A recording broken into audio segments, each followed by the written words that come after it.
Պարոն Ավանեսյան, ասում եք պարտքի արդյունավետ կառավարման ճանապարհով են գնում, հիմա սենց մի հաց է, հետաքրքիր է, եթե նշում եք, որ ներքին պարտքը արդեն բավականին 50%-ի մակարդակում է, ինչը ձեզ գոհացնող ցուցանիշ է, եւ դե ներքին, այսինքն պետական պարտատոմսերի հանդեպ Հայաստանում հետաքրքրությունը բարձրացել է, մենք ինչի ենք թողարկում եվրոպարտատոմսեր 10 տարով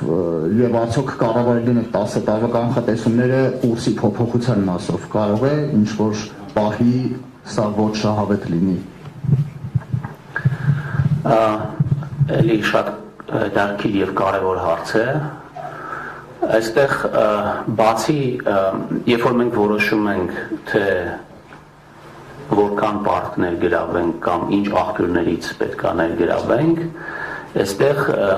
էական է նաև հաշվի առնել մեր արտարժութային կարիքները, այսինքն Հայաստանի Հանրապետությունը որքան արտարժույթի կարիք ունի։ Վերջին տարիներին դրամով պարտքի ավելացման կամ ներքին շուկայից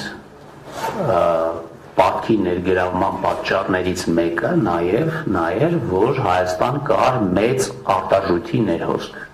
Այսինքն մենք ըստ էության մեր արտարժույթի կարիքները ավելի փոքր էին, քան այն ներհոսքը, որը կար դեպի Հայաստանի Հանրապետություն։ Եվ դա է նաև պատճառը, որ տեղի ունեցավ այս մեծ առաջարկի պատճառով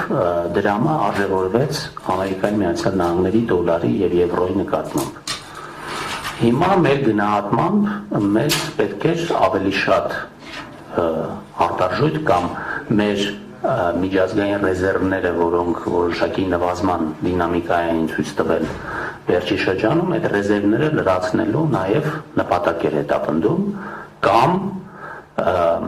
որպեսզի հավելյալ ռիսկեր չառաջացնենք միջազգային ռեզերվների համար։ Սա է այն պատճառը, որով մենք որոշեցինք եվրոբոնդ թողարկել, այստեղ նաև պետք է հաշվի առնել այն հանգամանքը, թե Հայաստանի բանկային համակարգում որքան լիկվիդայնություն գոյություն ունի, այսինքն Հայաստանի բանկային համակարգը ինչքան ավել փող ունի, որպեսզի ներդրում անի մեր պետական գանձապետական պարտատոմսերի մեջ։ Իհարկե լավ լուրը նա է, որ մենք հայկական շուկայում, հայկական դրամով արտահայտված պարտատոմսերի մեջ նաև հետաքրքրություն ունենք արտերկրի ներդրողների, որոնք վերջի շրջանում բավականին ակտիվացել են եւ այս ուղղությամբ ավելի մեծ աշխատանք պետք է տանենք, որպեսզի այս ներդրողների քանակը ավելացնենք, որպեսզի մենք ոչ միայն հույս դնենք հայկական բանկերում առկա լիկվիդայնության, այլ նաև որպեսզի դրսի ներդրողները գան Հայաստանից առնեն այդ պարտատոմսերը։ Բայց դեռ այստեղ ճանապարհ ունենք անցնելու եւ մենք որոշեցինք, որ այս ճանապարհով պետք է գնանք։ Այստեղ մի ուրիշ կարևոր պահ կա, որը ձեր հարցի մեջ կար, տոկոսադրույքը, հետագայում փոփոխությունը եւ այլն։ Ես ուզում եմ ասել, որ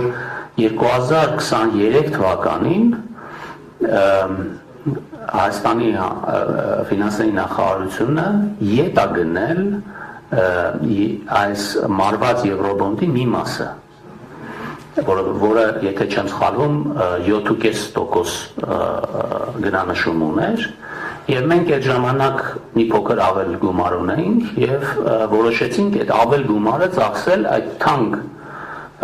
պարտատոմսը հետ գնելու ուղղությամբ եւ դա երկակի նշանակություն է, այսինքն մի կողմից մենք հետ ենք գնում մեր թանկ սպասարկվող պարտատոմսը, մյուս կողմից թեթևացնում ենք մեր այս տարվա բեռը, որով պետք է այդ պարտատոմսը մարենք, որովհետև 500 միլիոն ծավալ ուներ ինքը։ Հիմա ապագայում, երբ որ տոկոսադրույքները կիջնեն, մենք հնարավորություն կունենանք ժամանակից շուտ հետ գնելու այդ պարտքը կամ ուղղակի մեր պարտքի կառավարման գործառույթն է հենց դրանում կայանում, որպեսզի մենք հասկանանք, մենք ինչպես ենք մեր կանխիկ գումարը կառավարում, ինչքանով ենք վերցնում, ինչքանով ենք տալիս եւ այս process-ը մեր մասնագիտական աշխատանքի մի մասն է կազմում։ Դա մեր ուշադրության կենտրոնում է բնականաբար եւ պարտքի տոկոսադրույքների նվազման ֆոնին մենք բնականաբար այդ աշխատանքը կանենք եւ իդեպ ասեմ վերջի ամիսներին տեսնում ենք որոշակի դինամիկա, որ այդ ուղենշային տոկոսադրույքները որոշակի նվազման դինամիկա են ցույց տալի եւ հույս ունենք, որ աշխարհաքաղաքական իրավիճակը այնպես չի լարվի, որ այդ տոկոսադրույքները նորից չեն բարձրանա վերև։ Շնորհակալություն պարոն նախարար, հաջորդ հարցի համար։ Ռոբերտ, ազատություն պարոն նախարար, խնդրեմ այդ սպրեդից խոսենք, ամերիկյան պարտատոմսերի ու մյուս երկրներին տրվող եվրոբոնդերի այդ տարբերության մասին։ Ես հենց հայտնի դարձավ, որ բոնդեր ենք թողարկում, նայեցի, վերլուծեցի, այն ժամանակու հիմա 21-ի համեմատ թե նույնն է մնացել մերը։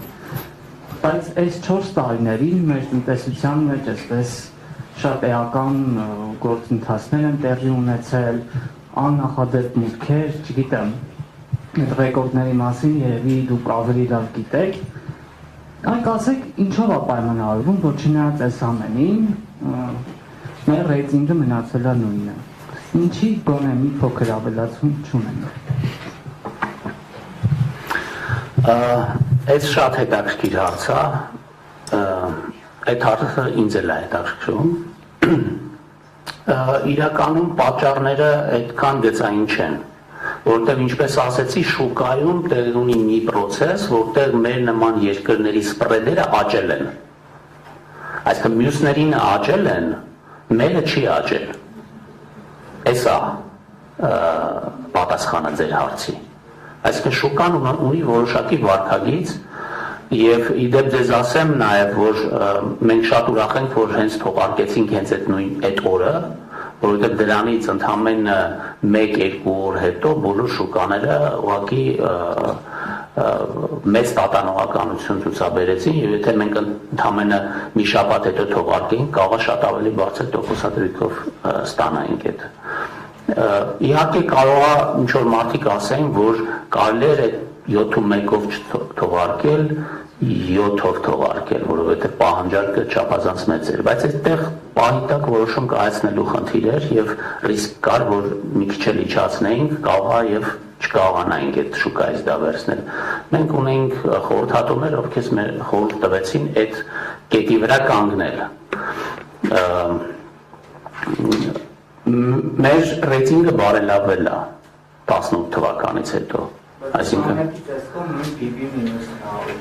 Չէ, ներողություն։ Մենք 22-ին եւ 23-ին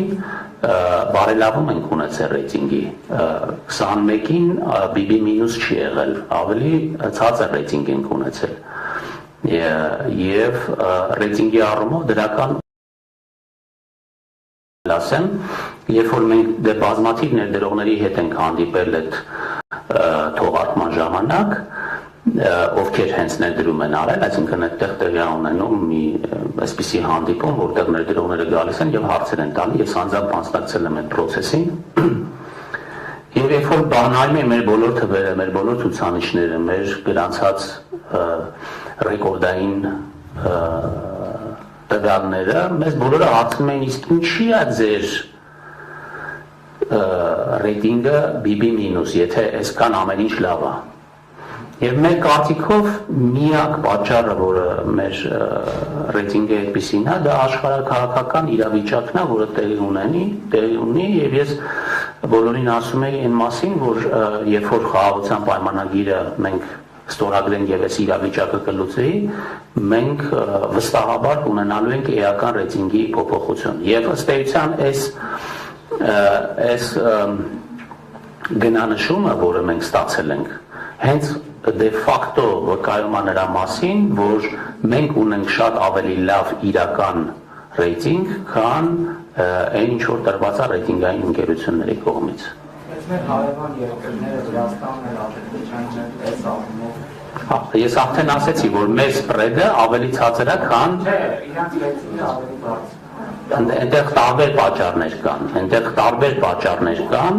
որը, այսինքն եթե դուք իրենց ռեյտինգային հաշվետվությունները կարդաք, կտեսնեք, որ այնտեղ այլ պատճառներ կա, օրինակ նաև պայմանավորված է Վրաստանի նավթային եկամուտների հետ։ եւ այնտեղ մենք շաբեր իրավիճակներում ենք շնորհակալություն։ Շնորհակալություն, հարց։